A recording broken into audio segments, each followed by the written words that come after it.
Hello friends, आप सभी का स्वागत है ऑनलाइन शिक्षण यूट्यूब चैनल पर। मैं हूं आपके साथ अंजलि वालियान और आप सभी साथियों का स्वागत करती हूं। दोस्तों, आपके लिए हाजिर है सीटेट हिंदी की पेडागोजी की बहुत सारी ट्रिक्स, कुछ पॉजिटिव और नेगेटिव कीवर्ड्स जिनको देख करके आप अपने पेडागोजी के हर प्रश्न को सही कर पाएंगे। और इससे पहले एक और वीडियो मैंने आपके लिए बनाई थी जिसमें मैंने आपको सीडीपी की कुछ ट्रिक्स बताई थी, कुछ कीवर्ड्स बताए थे जिनसे आप पहचान कर पाएंगे कि कौन सा ऑप्शन लगाना जो है वो सबसे सही रहेगा। तो उसी तरीके से हाजिर है आपके सामने हिंदी पेडागोजी की ट्रिक्स की क्लास।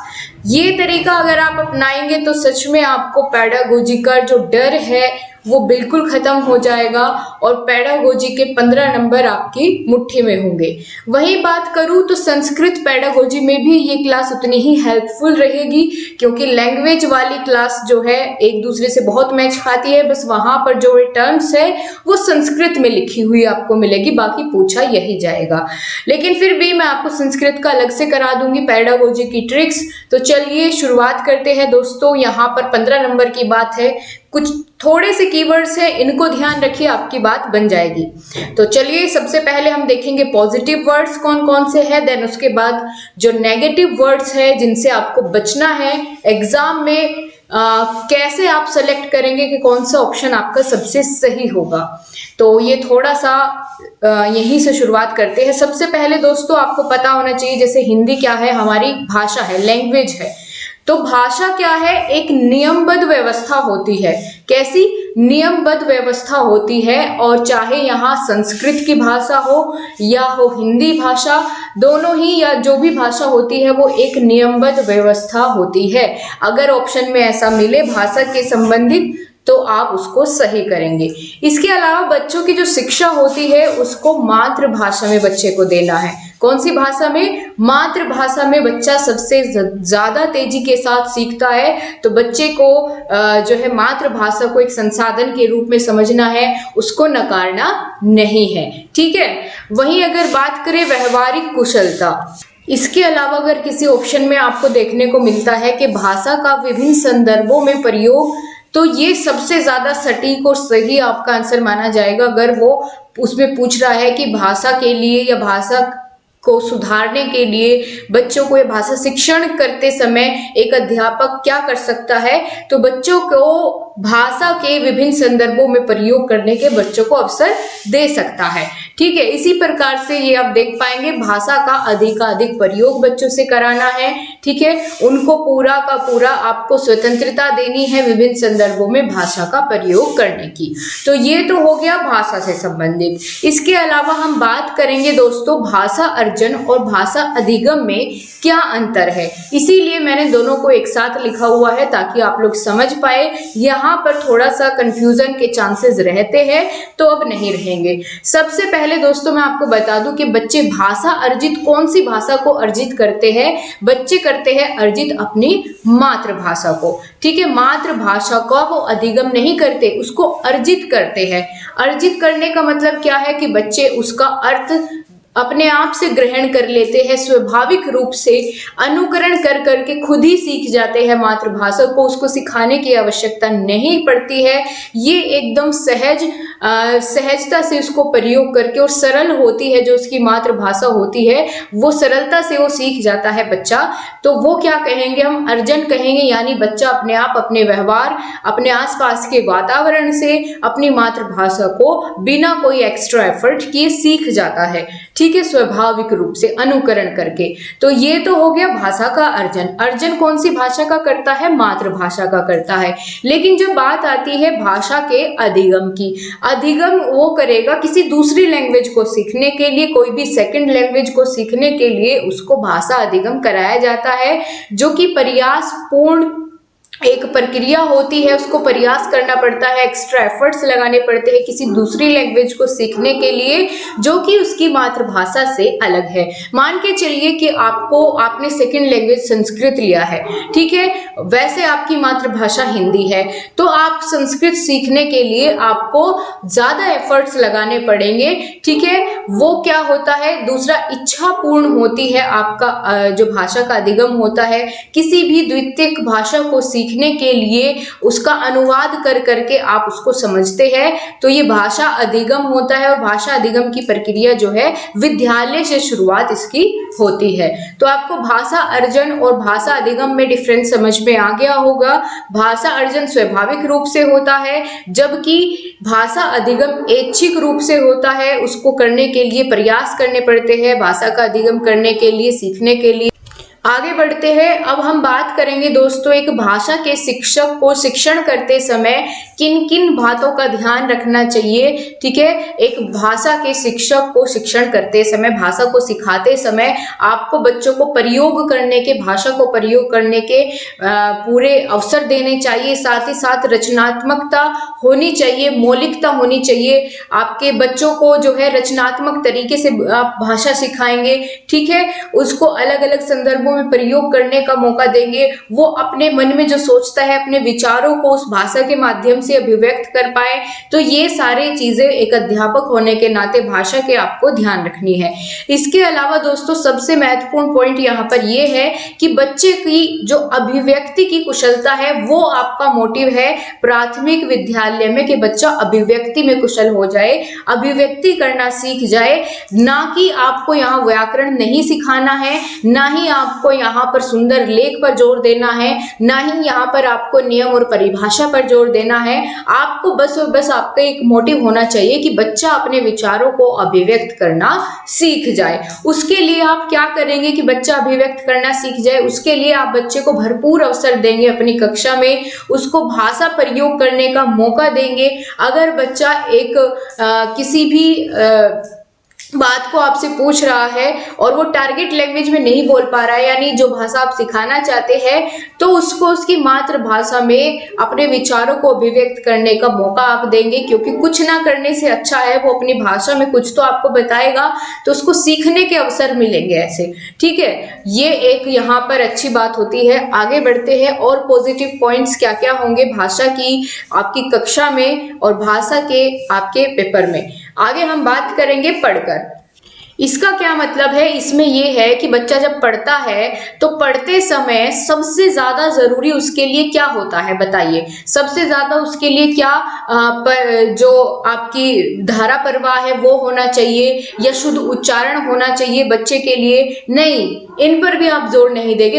आप ये देखेंगे कि बच्चा जो पढ़ रहा है उसका अर्थ ग्रहण कर पा रहा है या नहीं, या फिर ऐसे ही डिक्टेशन की तरह बोलता हुआ जा रहा है। तो आपके लिए सबसे ज्यादा जरूरी यहाँ पर ना तो व्याकरण की शुद्धियां होंगी, ना ही विराम चिन्ह का आप यहाँ पर बच्चे को थोपेंगे। बस आप ये करेंगे कि बच्चा जो भी पढ़ रहा है उसका पढ़कर अर्थ ग्रहण कर रहा है कि नहीं कर रहा है। अगर अर्थ ग्रहण कर रहा है तो बहुत बढ़िया बात है, बाकी चीजें आप उसको बाद में सिखाएंगे।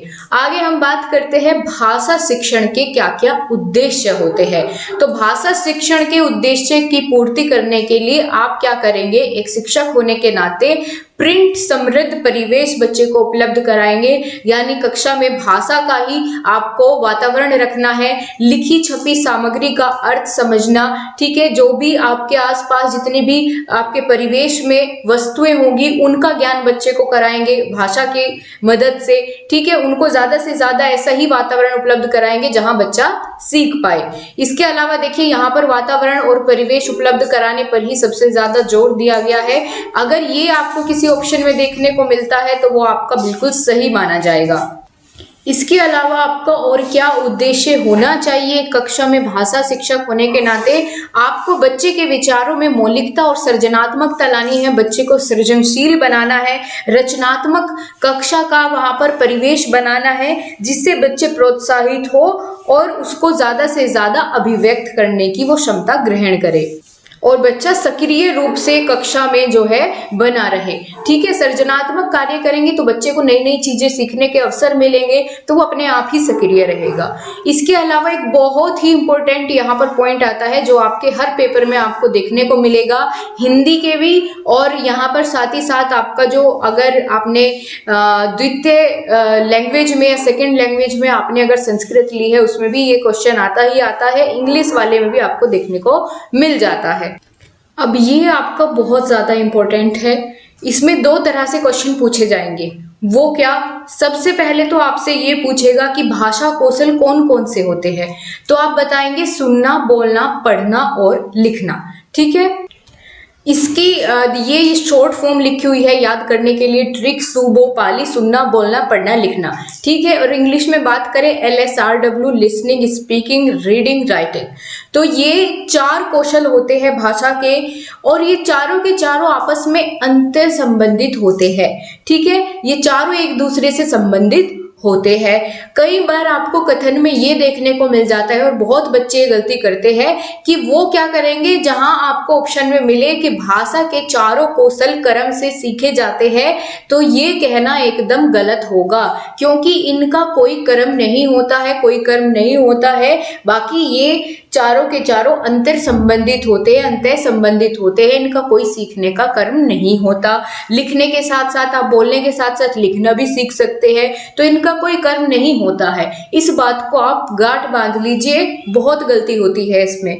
इसी के साथ साथ भाषा से एक और क्वेश्चन यहाँ पर पूछा जाता है कि कौन कौन से अभिव्यक्ति कौशल है। क्या पूछेगा? कौन से इनमें से अभिव्यक्ति कौशल है या अभिव्यक्ति कौशल है, और कौन से जो है आपका ग्रहणात्मक कौशल है। ठीक है, ग्रहणात्मक कौशल है।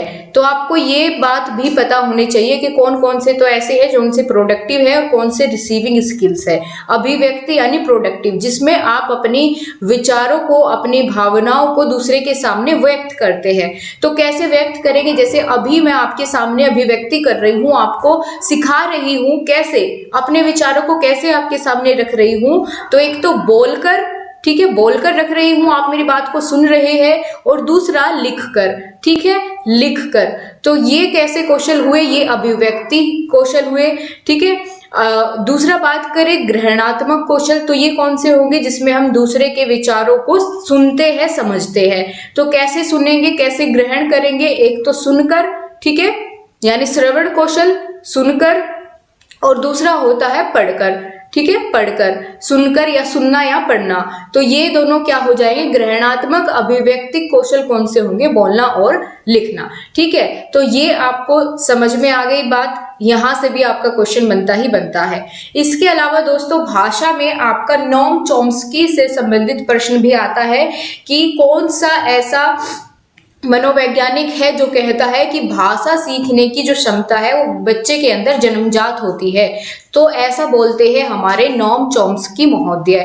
ठीक है, तो आप इस बात को याद रखें कि जन्मजात क्षमता, भाषा सीखने की जन्मजात क्षमता की बात किसने की? नोम चॉम्स्की ने की। बहुत पूछा जाता है, आपका प्रीवियस पेपर में भरमार मिलेगी आपको इस क्वेश्चन की। ना सिर्फ आपके हिंदी में, यहाँ तक कि आपका CDP में भी, इसके अलावा बात करें संस्कृत में भी ये पूछा ही पूछा जाता है। इसके बाद बात करेंगे सार्वभौमिक भाषा की या सार्वभौमिक व्याकरण की बात भी नोम चॉम्स्की ने की। इन्होंने कहा कि बच्चा जब भाषा का अर्जन करता है, अर्जित करता है भाषा को, तो उसके विचारों में उसे खुद ब खुद वो भाषा आ जाती है, और उसका हल्का फुल्का व्याकरण भी उसमें विद्यमान पहले से रहता है। जब वो विद्यालय जाता है तो उसके पास उसके भाषा का संग्रह होता है, उसके विचारों का, जिनको वो अभिव्यक्त करना थोड़ा थोड़ा जानता है। इसके अलावा भाषा अधिग्रहण क्षमता, ठीक है, भाषा अधिग्रहण क्षमता बच्चे में पहले से होती है। भाषा अधिग्रहण क्षमता जो है बच्चे में पाई जाती है। ये कहना किसका है? नोम चॉम्स्की का है। तो ये तो हो गए सारे पॉजिटिव वर्ड्स। अब हम बात करेंगे दोस्तों नेगेटिव वर्ड कौन कौन से हैं। इसके अलावा इनका सार निकालते हुए कुछ और बाकी रह जाते हैं, वो भी मैं आपको अभी बताऊंगी। पहले एक बार देख लीजिए नेगेटिव वर्ड हम किस किस को कहेंगे। ठीक है, तो नेगेटिव वर्ड यहाँ पर आप लोग देखेंगे तो सबसे पहले आता है कि अगर आपको ऑप्शन में दिख रहा है कि परिभाषा पर बल देने की बात की जा रही है, इसका मतलब वो नेगेटिव सेंस में यूज किया गया है। एक अच्छे अध्यापक होने के नाते आप परिभाषा नहीं रटाएंगे। नियम के द्वारा शिक्षण आप नहीं करेंगे, नियमों को नहीं सिखाना है आपको बच्चे को अभिव्यक्ति करवानी है। परिभाषा पर ये तो सेम हो गया, ठीक है, परिभाषा पर बल आप नहीं देंगे। इसके अलावा आप व्याख्यान पद्धति को नहीं अपनाएंगे या व्याख्यान विधि को बिल्कुल नहीं अपनाएंगे, ठीक है। व्याकरण पर जोर आप नहीं देंगे, व्याकरण पर आप जोर नहीं देंगे, बल्कि उसको अवसर देंगे बोलने के, ठीक है, अभिव्यक्ति के अवसर देंगे। बच्चे को कभी भी हतोत्साहित नहीं करेंगे। अगर कहीं हतोत्साहित लिखा हुआ आ रहा है, पहले ही उस ऑप्शन को नेग्लेक्ट कर दो, ठीक है। इसके अलावा आप पाठ्य पुस्तक जो है, पुस्तक केंद्रित आपको शिक्षा नहीं देनी है, ना ही अध्यापक केंद्रित। जहां भी ऐसी कोई भी आपको वाक्य दिखा मिले कि जिसमें अध्यापक को केंद्र में रखा जा रहा है या पाठ्य पुस्तक को, यानी वो आपका आंसर नहीं होगा अगर पॉजिटिव सेंस में क्वेश्चन पूछा गया है। रटने पर आप बिल्कुल जोर नहीं देंगे, ठीक है। आप बच्चे को सजा नहीं देंगे, दंड नहीं देंगे, इस बात का भी आपको ध्यान रखना है। ना सिर्फ हिंदी में बल्कि संस्कृत और आपके सामाजिक अध्ययन की पेडागोजी में भी आपको ये बातों का ध्यान रखना है। हालांकि सामाजिक अध्ययन की भी मैं आपको प्रोवाइड कर दूंगी एक इस तरह से कीवर्ड्स वाले वीडियो, ठीक है। दोस्तों अपने फ्रेंड्स को भी शेयर करते रहिए आप, और पसंद आ रही है तो लाइक भी जरूर करते चलिए। इसके अलावा बच्चे की जो बहुभाषा होती है उसको बाधा नहीं समझना है, बल्कि जो बहुभाषा होती है, इसको यहाँ लिख देती हूँ पॉजिटिव वाले वर्ड्स में, बहुभाषा जो है वो पॉजिटिव सेंस में आपका कार्य करेगी, ना कि बाधा, ना ही वो बच्चों पर बोझ है, ठीक है। तो ये इन बातों का भी आपको ध्यान रखना है। इसके अलावा जहां भी जिस वाक्य में, जिस कथन में आपको बच्चे निष्क्रिय दिख रहे हो, वो कथन आपका गलत हो जाएगा, वो नेगेटिव सेंस में होगा। लैंगिक असमानता अगर कहीं लिखा दिख जाए कि बच्चों में आपस में भेदभाव वाली बात की जा रही है, तो यानी वो नेगेटिव सेंस में यूज हुआ है, आपको उसके साथ नहीं जाना है, ठीक है। अगर ये पूछे कि निम्नलिखित में से कौन सा नहीं है, फिर तो आप इन्हीं का साथ देंगे क्योंकि नेगेटिव पूछा है। लेकिन जहां पॉजिटिव वर्ड्स आपसे पूछे गए हो तो वहां पर फिर आपको इन चीजों का ध्यान बिल्कुल रखना है। चलो तो आगे पढ़ते हैं। थोड़ा सा एडिशनल और मैं इसमें बता देती हूँ आपको, पेडागोजी से थोड़ा हटके व्याकरण पढ़ाने की कौन कौन सी विधियां होती है ये भी आप साथ साथ जानते हुए चलिए कि इससे आपको पूरा ही कवर हो जाएगा। एक होती है दोस्तों आगमन विधि, जिसके बारे में आप अभी तक बहुत अच्छे से जान चुके होंगे।